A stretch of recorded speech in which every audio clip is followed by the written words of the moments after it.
Hey, Mike, I've had an amazing week. My cat, Kitty Perry, cancer is cured. My hair's grown back. I put on 10 pounds of muscle this week. I've lost fat. I've gotten at least 20 points on my IQ. 3 letters, CBD, oil. Well, that's amazing. I've had similar experiences. I was actually going blind. On Monday, and then on Tuesday, after I took some CBD, I got my vision back. 2010. And then on Wednesday, 48 hours after taking the CBD, my ear hair grew and my eyebrows reduced in size. Yeah. So, as you probably picked up, Mike and I are pretty frustrated with all the claims right now around CBD oil. So we decided we've had enough, and we're going to give you the straight dope on CBD.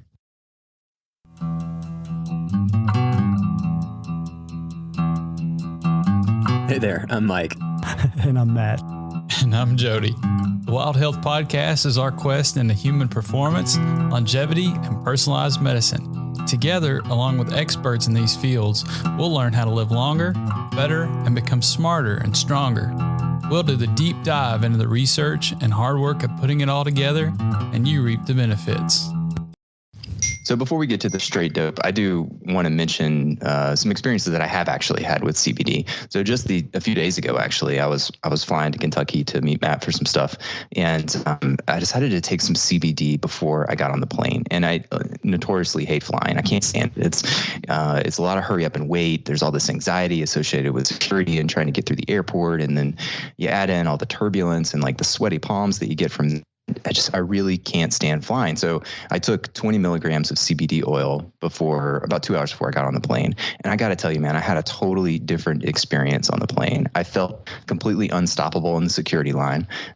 You couldn't ride during the turbulence, and there was some pretty moderate turbulence. And I ended up having a really pretty good day, despite what would normally be like a very anxiety-provoking, stressful day. And I managed to get a bunch of work done at the same time. Like, not only was I less anxious, but on the plane, I was just crushing it. I mean, I killed at least like 30 articles, primary research on CBD. I mean, it really feels like there's something very unique happening when I take this drug. And I don't want to come off as a zealot, but at the same time, like, great story, Mike, and useless story, because that's not science. I think we should be honest that both of us take CBD, and we take it for different reasons. I wear an Oura ring. I do an N of 1 study every night. I've tried different dosages based on the literature just to see how it affects my REM and deep sleep. And it definitely has an effect. But it drives me crazy that nearly every patient I have, or every person that I talk to, I get texts all the time about CBD oil, thinking it's this magical molecule. And I think we both agree there's something there, like you said, but we need to be clear about the science, and we need to not overstate claims. And that's what we want to do today. Really dig into that science, talk about what it is, talk about what has been proven, and be very clear about what it can't do, or what at least not been proven to do yet.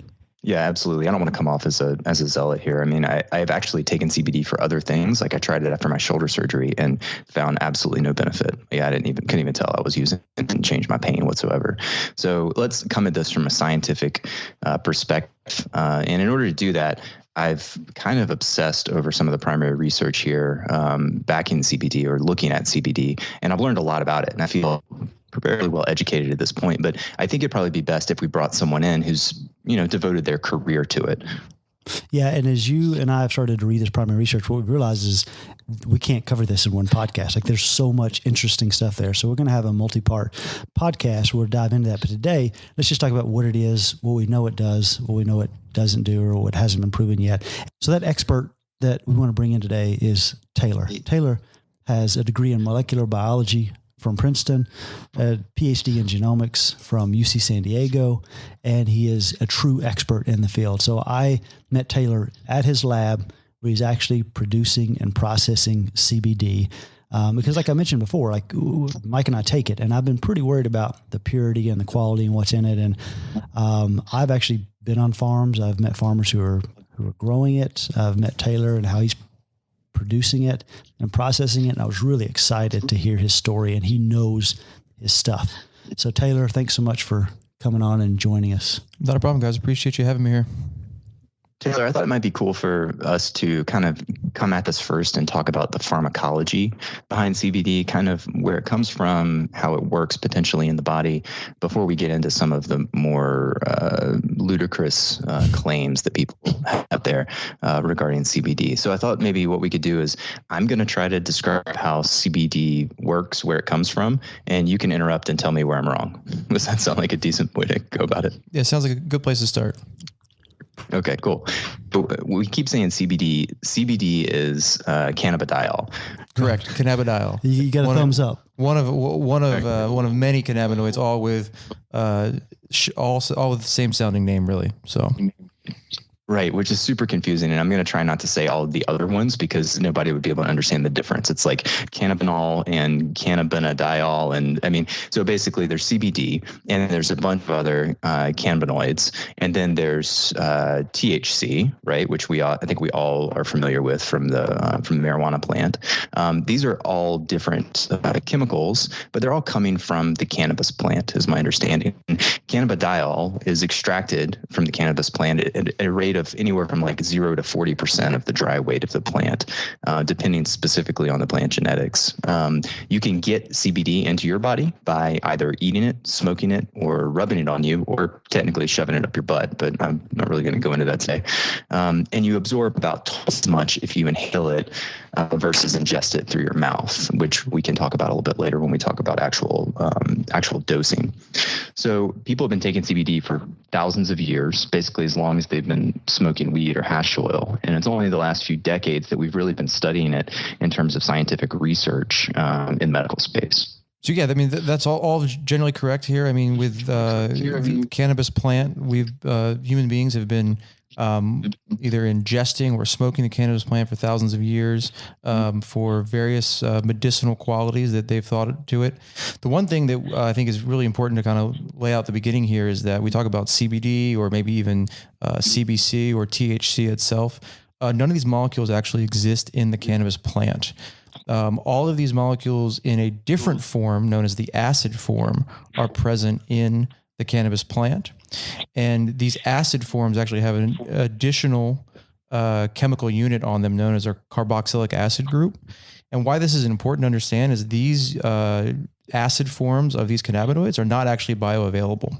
And the way that we make them bioavailable to get these effects that we're seeing is that we heat them.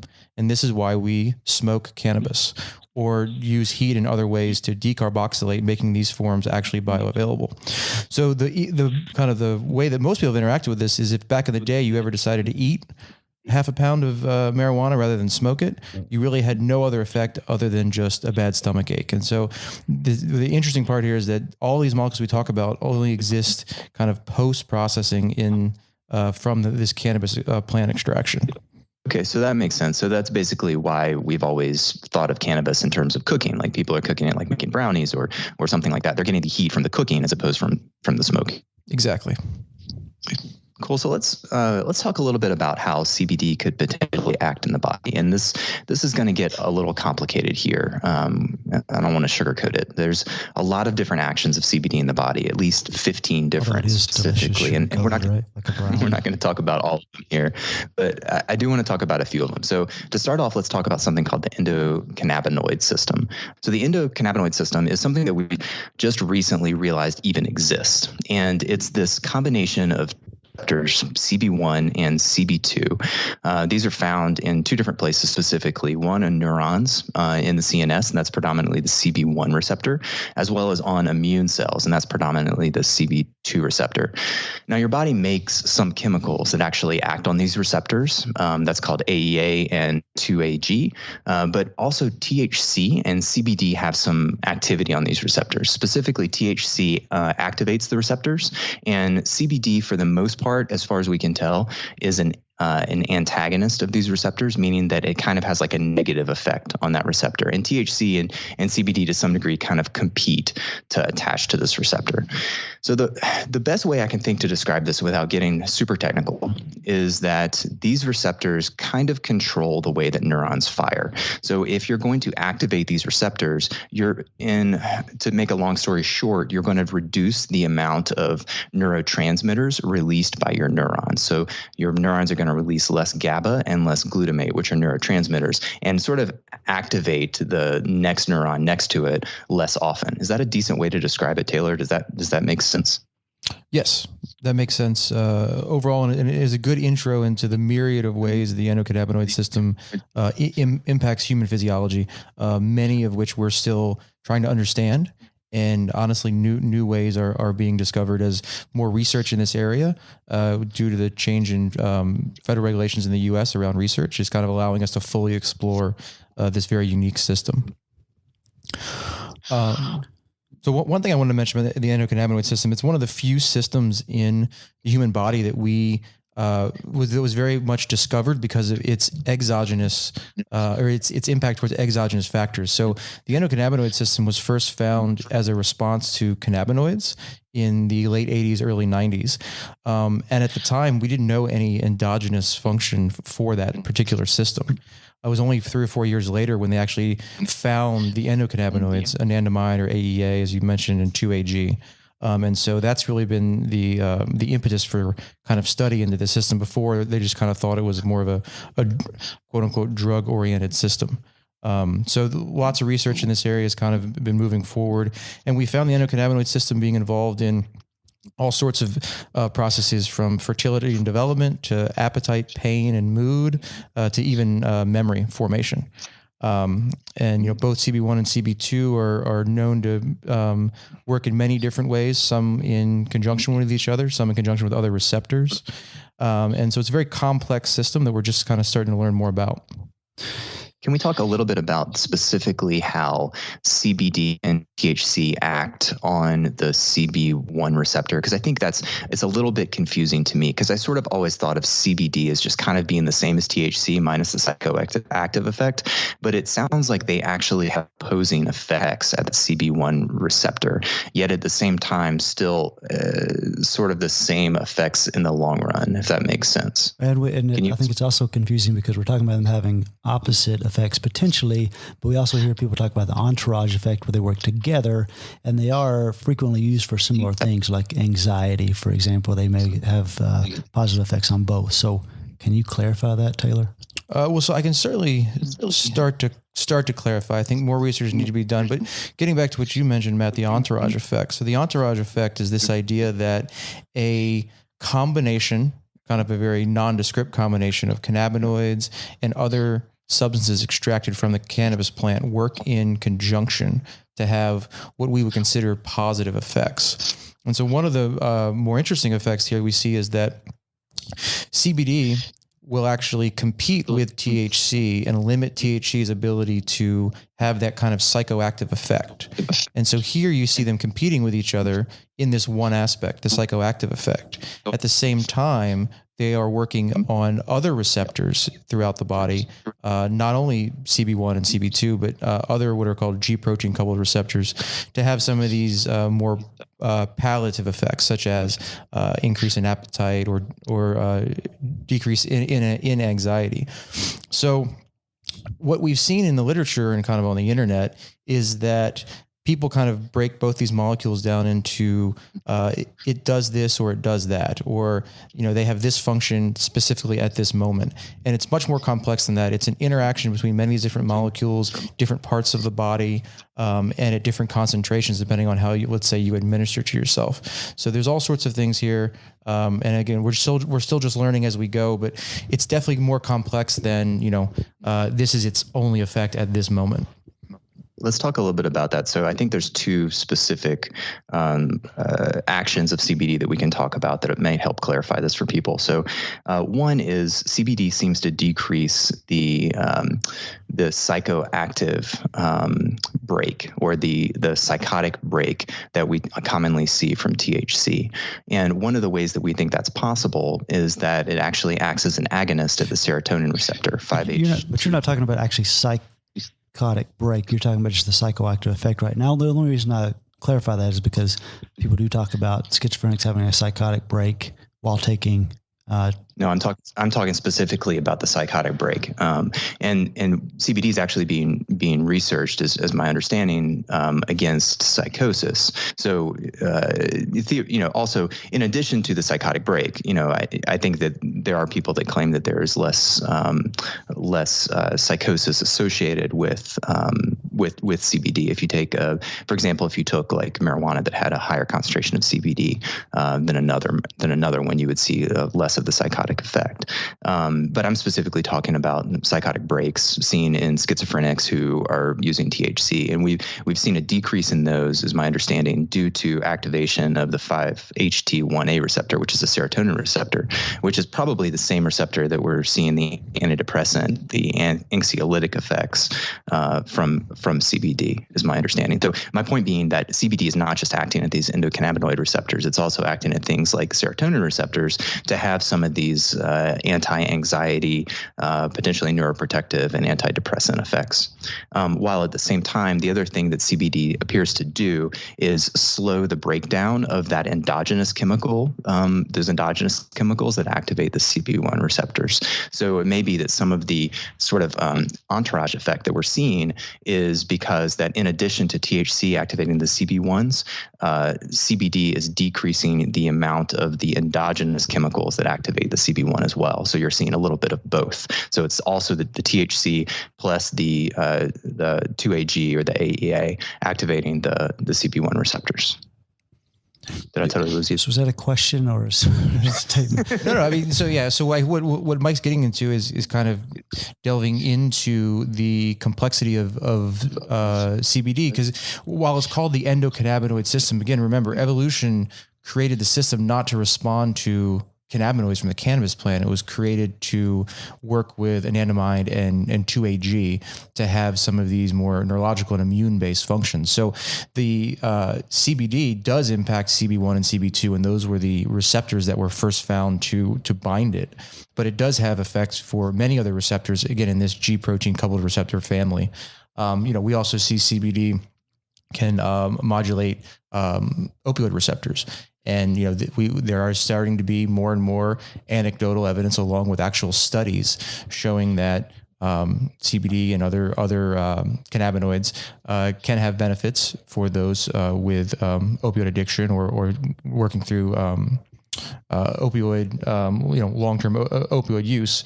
And again, this is because CBD and the other cannabinoids are fairly promiscuous in their ability to impact these receptors. And the more we get into it here, and the more research we do, the more complex it gets.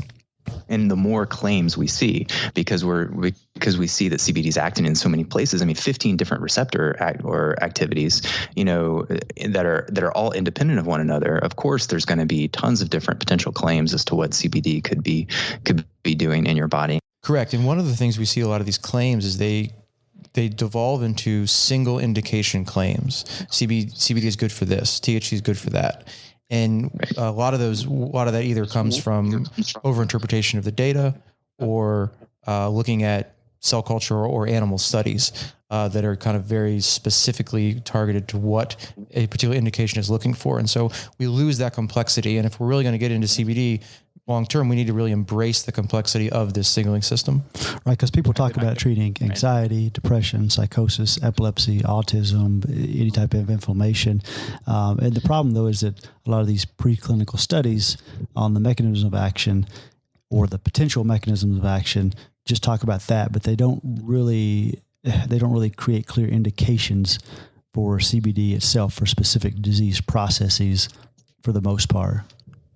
Yeah, you're absolutely right. And I think one of the main reasons I wanted to talk about the activity of CBD and all the different ways that it could potentially act in the body is just because I want people to understand how complex it is. This is not a black and white issue. This is definitely multiple shades of gray in the sense that we don't truly understand exactly how it's working.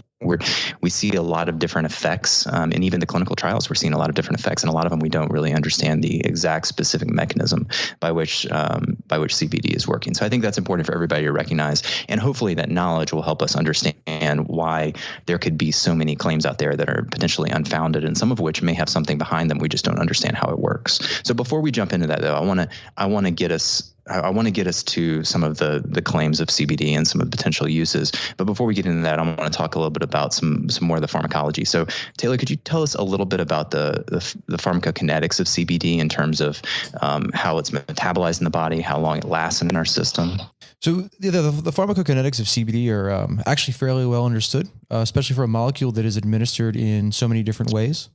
So the way that we can receive CBD into the body is through inhalation, suppository, sublingually, i.e. under the tongue, and then ingestion or absorption through the GI. And of those, inhalation is the most efficient, about 3 to 4 times as efficient as the other methods. And so far, the best mix of ease of use and absorption looks to be sublingual at the moment. This is kind of taking the CBD oil-based products, placing them under the tongue for about 30 seconds, and then swallowing. Although this is changing a little bit, new vape products are kind of coming out that have CBD and are kind of readily easy to take, readily absorbed to the body, and don't have a lot of the other baggage that comes along with smoking cannabis, whether it be THC focused or CBD focused.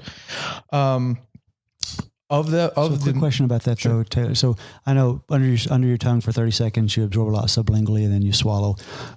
How much are you getting from after and what you swallow just through your digestive tract? Like what percentage you think of the CBD is absorbed sublingually versus later? So the answer to that question is that of the CBD that you take in, sublingually, it's about 6 to 10% available. And then through the gut, you're going to see about 1 to 2%.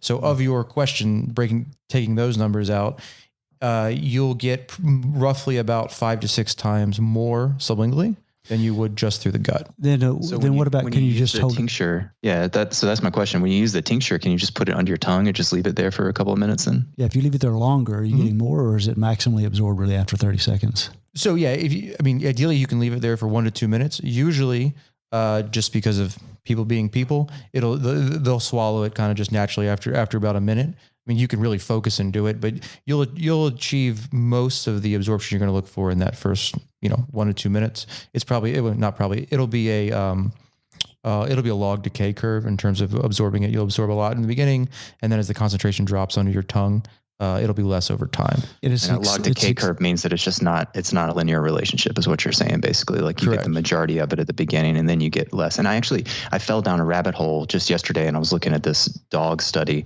where they had dogs taking different doses of CBD. And it was interesting that the higher the dose, the longer the absorption took, basically. So like you would see that drop off much quicker with a lower dose than with a higher dose. There was like the slower drop off. So it was a more linear relationship, which I thought was interesting. When it's an important point, and the reason why I ask is because it's not a cheap thing. It's not inexpensive. And so I think it's kind of lazy if you just leave it under your tongue for 30 seconds, if you're going to get a big difference at 1 to 2 minutes for something that you're paying good money for. So that's the reason I ask. I think a lot of people wonder that.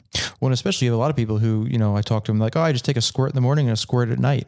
And, that you can certainly do it that way. But as Matt's noting, you're kind of just swallowing a lot of money at that point.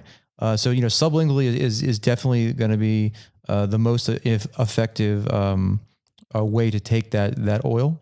And so definitely focus on what you're doing and keep it on your tongue for as long as you can. And a bigger dose, like Mike was noting, if you're taking a bigger dose, you definitely need to leave it under there longer, probably. Yep. To really get the absorption. Correct. And you said what's the half-life? The half-life looks to be, if you look at multiple studies, the half-life looks to be roughly about 24 hours. You will see CBD after a single administration in the blood for 5 to 6 days. And that's just in plasma levels. Some of the highly pure IV administration routes that you see with some of the clinical trials that have been done, which I'm sure we'll get into here in a minute, have much quicker half-lives. But in general, for these kind of normal administration routes, that being either a vape or a sublingual administration or GI, it looks to be about 24 hours. And the reason GI is the least efficient of all these mechanisms is because CBD is metabolized in the liver using pretty canonical processes. So this is your CYP450 oxidases, as well as some other phase 2 kind of transmission situations where you're putting on chemical units that help the body flush this out. So there are known metabolites, but they're not known to be too effective. So you're really looking at that CBD molecule being ingested and then getting in the bloodstream as long as it can before it gets metabolized in the liver. Well, and the half-life is important, but not as important, I think, as the kind of peak plasma maximal effect time. Because if someone's taking it for anxiety or sleep or something like that, when is this going to start working? How quickly does it start working? So, well, depending on what you're trying to use it for, and then obviously your mileage will vary. But in discussions with people, especially who use it kind of on a more fast acting, in a fast acting attempt for, let's say, an anxiety or whatnot, you look to get that kind of that Cmax in the plasma relatively quickly from a sublingual administration. So, let's say in the kind of 30 minutes, and then in a vape type situation where you're actually inhaling it, that maximum CBD in the plasma, that Cmax, that is a technical pharmacokinetic term. You can see that anywhere in the kind of 5 to 10 minute range. You said it's metabolized by the liver. Is that right? It's metabolized in the liver predominantly. Gotcha. It can also be shunted from the plasma into tissues. You see this more with THC. This is why people who will smoke marijuana will be able to test positive for weeks afterwards, because it'll be deposited in the tissue and then it'll leak back out into the plasma. And our detection limits are quite good these days on the analytics side. So it can be pushed out into the tissue where it can be metabolized, but the major metabolism center of many of the cannabinoids is in the liver using kind of canonical breakdown processes. And Taylor, what's our average dose here? I mean, I don't think that we've really even said like what a normal dose is for someone of CBD. Is it 10, 20 milligrams? Is it 20 milligrams per kilogram? I know there's a lot of variability in the actual research, but just in terms of your understanding as to what typically people take on a recreational basis. So on a recreational basis, most people take in the kind of 3/4 to 1 milligram per kilogram per day. And this is kind of what, I would say is what you're seeing and kind of recommended for kind of this supplemental CBD, administration process. In contrast, if you look at CBD when it's used in clinical situations, in those indications that are approved by the FDA, they start at a 2.5 milligrams per kilogram twice a day kind of administration. And so that is a clinical dose for a clinical indication. When we're looking at more of a supplemental indication. And I think the word supplemental is much better than when we said recreational. I don't want to give people the wrong idea. There's no psychoactive component here. So yeah, supplemental is a great way to describe that. So, I mean, a good place to kind of, you start with that FDA level and, we always cut it in half. So I would not recommend anyone take more than basically 1 1/3 milligrams per kilogram. So that's about 100 milligrams per day for an average human, without discussions with a physician. And just to give you some context there. So for the studies that are using that for epilepsy, they're taking upwards of 20 milligrams per kilogram, which would, be like 1,400 milligrams in a day for a normal sized human being. Yeah, and you see bottles of 500 milligrams per 30 ml. So it's like drinking 3 bottles or having 3 bottles. So that's a big dose compared to what most people are taking. Mm-hmm. Yeah, it's about 15 to 20 times, I think, what anyone would take kind of from a supplemental relationship. And, it's just for the types of indications or the reasons people are taking these CBD supplements, you just don't need that much. And then honestly, you look at some of the studies that are done, especially in animals and cell culture, they're also up in the hundreds of milligrams a day. And so this is why when we get into these studies, you always want to kind of evaluate them skeptically, because these are doses that you would not see kind of on a day-to-day basis in humans. Yeah, and you mentioned couldn't afford. Yeah, correct. And you mentioned FDA dosing, so that's why we brought it in Epidiolex, because it's FDA approved for Dravet syndrome. So just to summarize, though, so CBD, it's a cannabinoid found in the cannabis plant in varying concentrations. You can smoke it, ingest it orally. It acts on multiple receptors, including CB1 and CB2. and about 15 different other pathways, leaving us with a whole host of potential uses. Yeah, and the uses is kind of where things get a little bit tricky, and I think part of the problem here is that CBD is complicated. The pharmacology is complicated. It's got a potential to act at a lot of different systems, and it's got this relationship with THC. So I think it's kind of coming with a lot of baggage, meaning people seem to overblow its claims, and others tend to completely blow it off entirely because it's related to THC or it doesn't have the appropriate amount of research backing some of the claims. But let's first remember that cannabinol as the molecule through Epidiolex is approved by the FDA. And that doesn't mean that it's entirely safe, because plenty of drugs that have been approved by the FDA have proved to not be safe. But it does mean that there's a decent amount of research backing its safety. It's probably not going to turn you green or turn you into a frog overnight. But at the same time, it's important to remember that that's a specific drug that's been tested by the FDA. So in some ways, it is important, where is the drug coming from? Farmer Joe who's hand squeezing his hemp seed oil down the street is probably not the same chemical that you're getting if you bought it in a pharmacy, right? So I think it's just important to remember that that there is FDA backing of a similar chemical to what we're talking about, and that it has found to be pretty safe.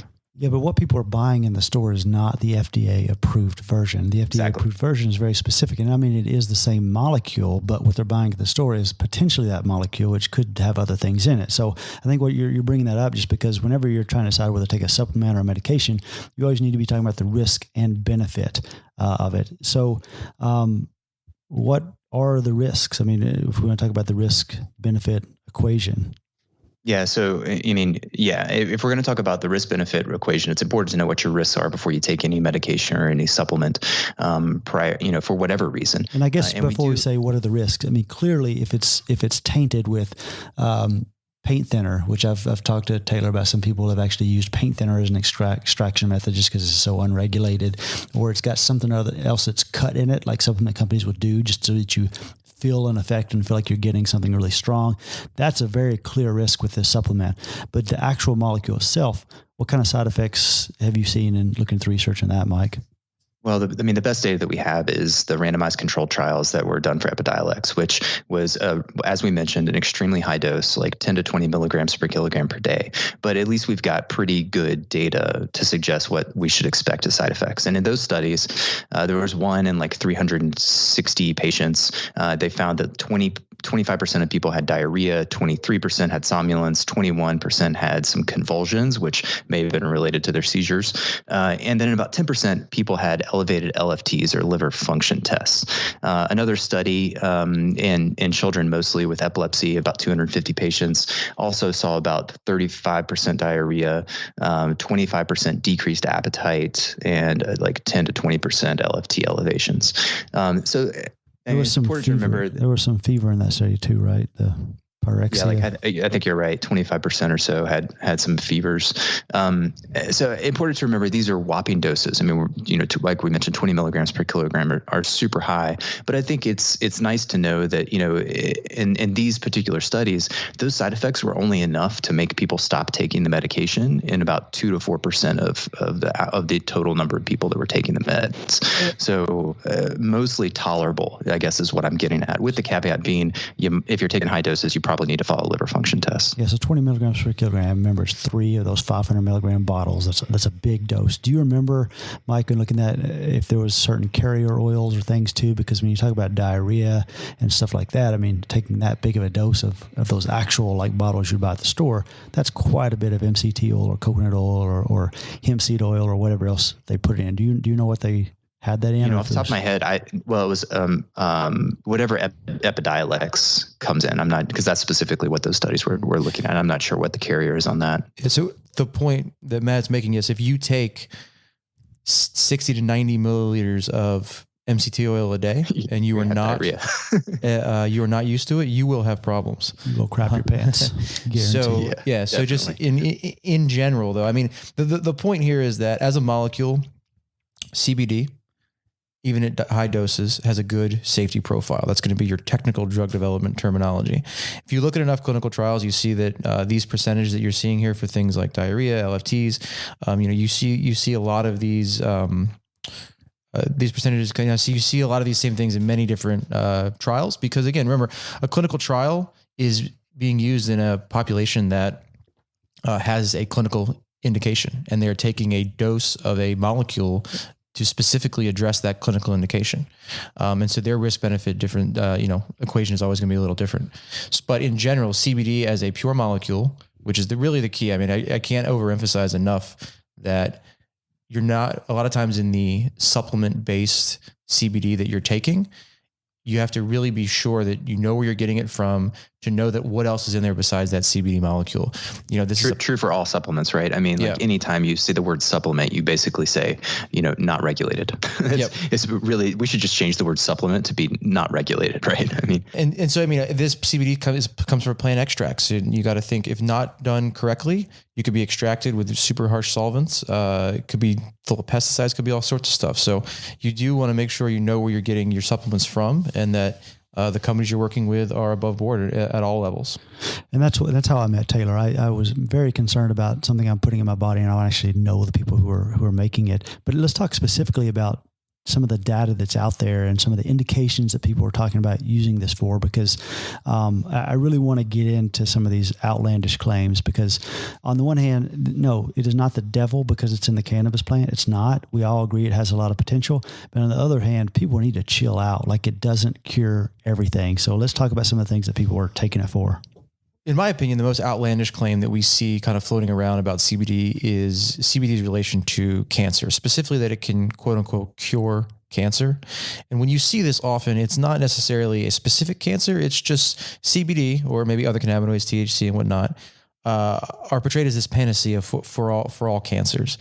And a lot of times that you'll come across these headlines and kind of what I call press release medicine.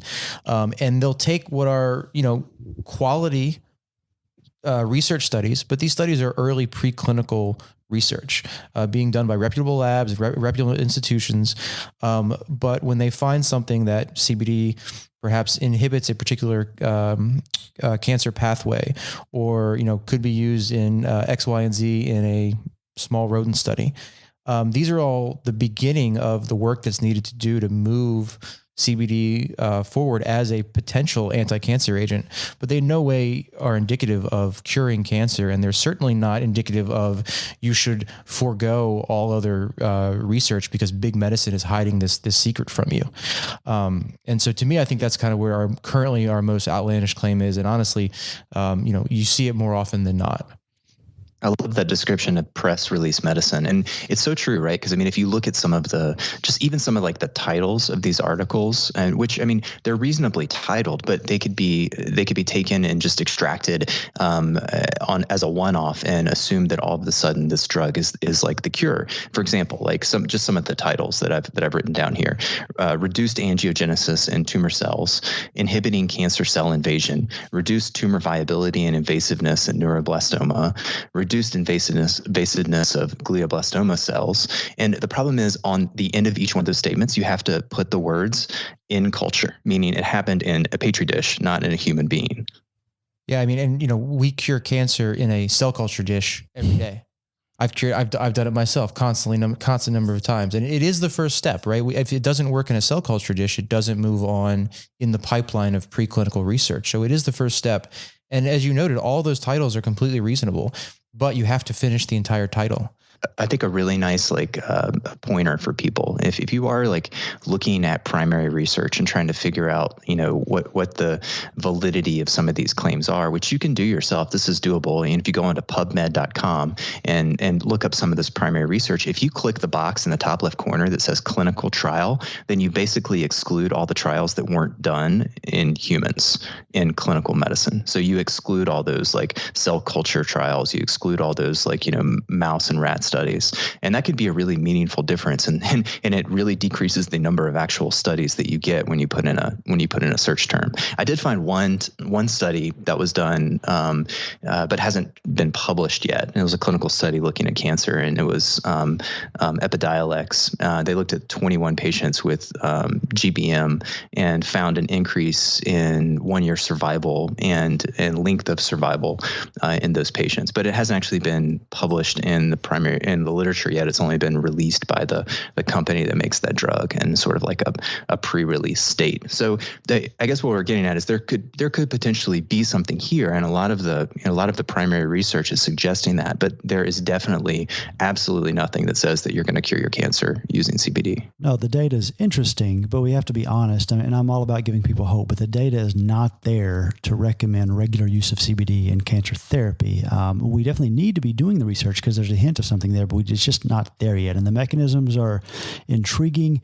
And that early clinical trial that you mentioned, that sounds promising, but it sounds like mechanisms of things like reduced angiogenesis and inhibition of tumor cell invasion could potentially apply to other cancers, but just the blind application of those could also be dangerous. There was one study recently found that CBD combined with DNA damaging agents could kill human and mouse glioblastoma cells in culture, but the same dosing caused CNS toxicity and death of neural progenitor cells. So that's the kind of thing that you're not typically going to see and be able to tease out in cell culture studies.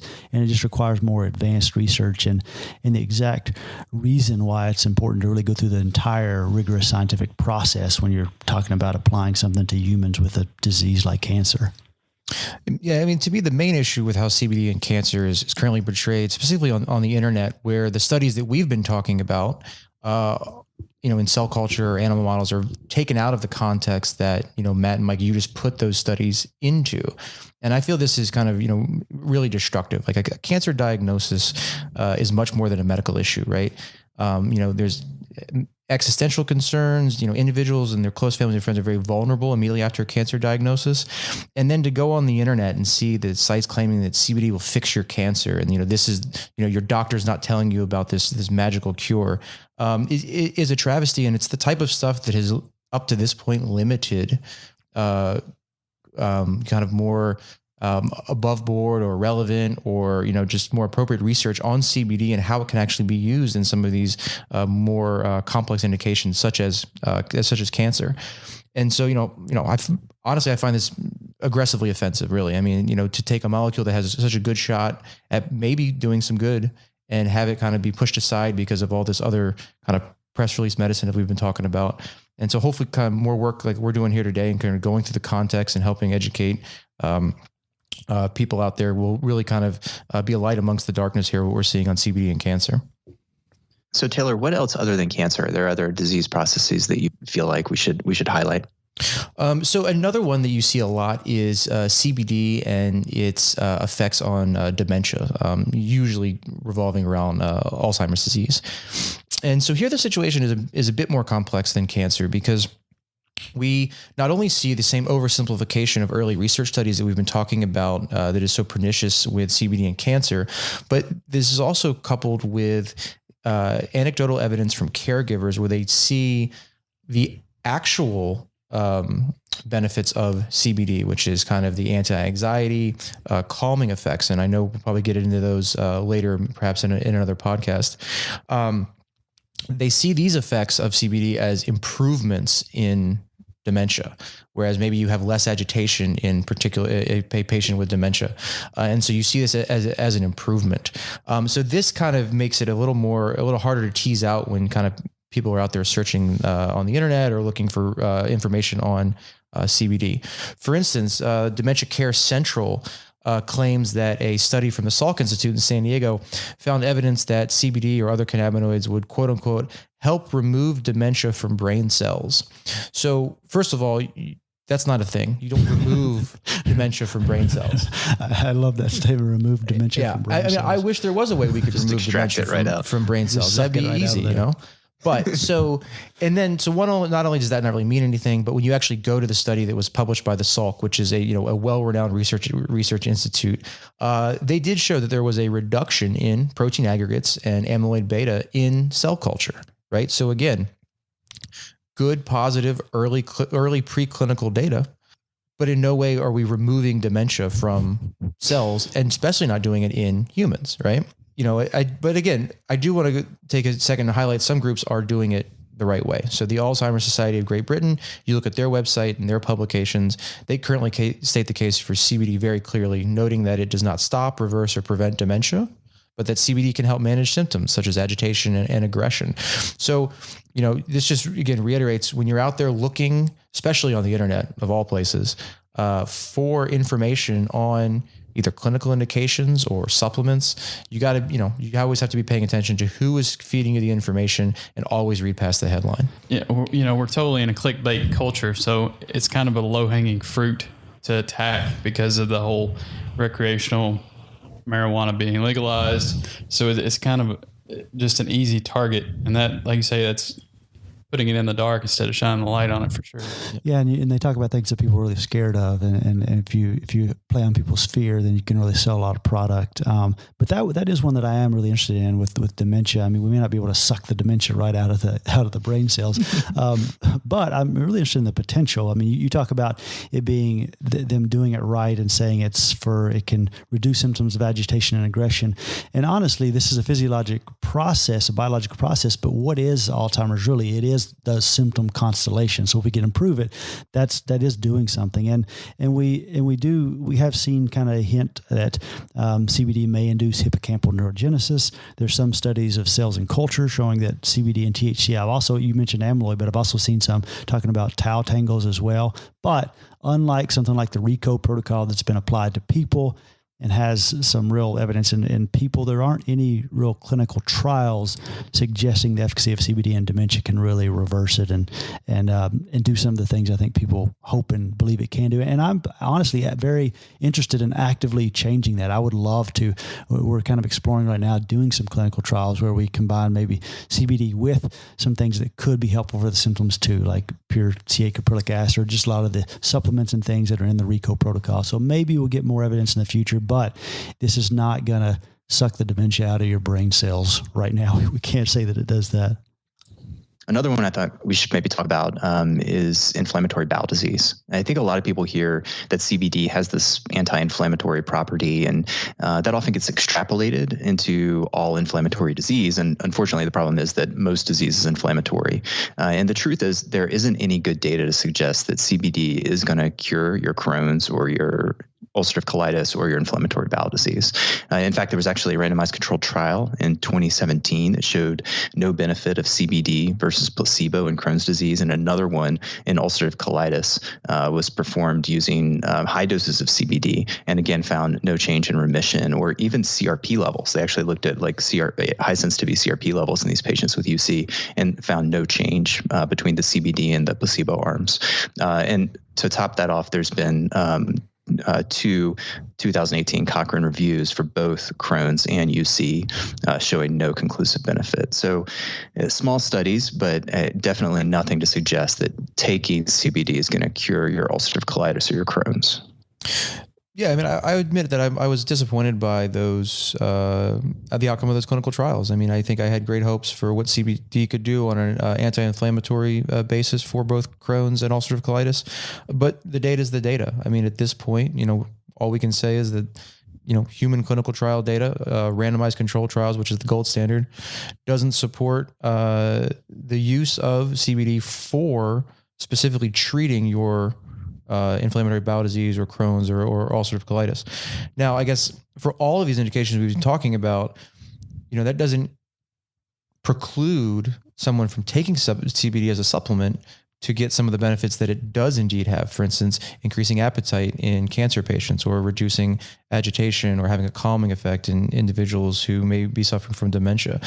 The difference between curing a disease and making the symptoms better is an important one to bring up, which I think is what you're kind of getting at. And I think, for example, multiple sclerosis is a good example of that. There have been quite a few clinical trials looking at CBD in multiple sclerosis, and they've shown that it doesn't really change muscle tone or actual spasticity. CBD. But if you ask the patients if they feel better and if their spasms are better, they say there is a difference. So, I mean, in some ways, maybe we're getting into like placebo effect here, or potentially maybe it's just making them less anxious and that makes them notice their symptoms less.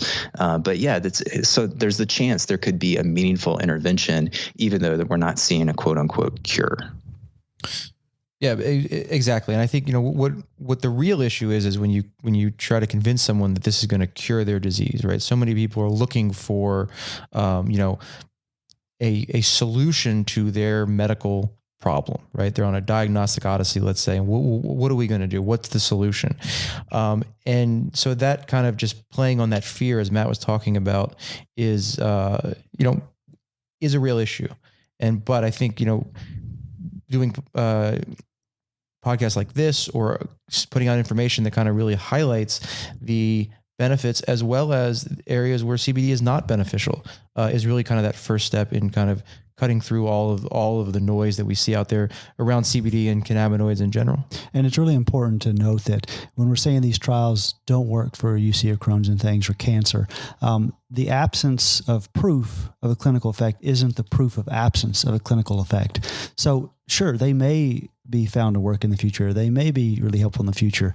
And we're going to do some other podcasts about things we do think there are benefits for. I mean, we take CBD. We clearly think that the benefits outweigh the risk, but we have to start from a place of intellectual honesty and talk about the data as it is, and not make claims that it can do things or cure things that haven't been proven. Even if maybe there's a hint of it in the future, if it hasn't been proven, we can't say that. We can't give people false hope. And we've been talking for almost an hour now, so I think that's probably a good stopping place. But I think, Taylor, we would love to have you back. I've just had an incredibly fun time picking your brain, because Mike and I, we can read this primary research, but we're not in the lab where you are looking at this and have the deep knowledge that you do. So we'd love to have you back sometime to talk about some of the things that you think you really can use CBD for. Yeah, certainly. Always happy to chat about CBD. All right. Thanks so much. All right. Thanks a lot.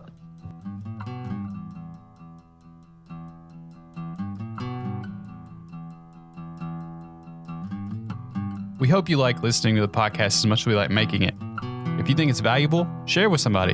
Send it to someone you think would really benefit, and leave us a 5-star review in iTunes. Those reviews really, really help us out. Find us on Facebook and follow us on Instagram at WildHealthMD. If you didn't like, well, why are you still listening? Email us and let us know what we can do better. But the best way you can thank us for our time is to leave a review and share. Until next time.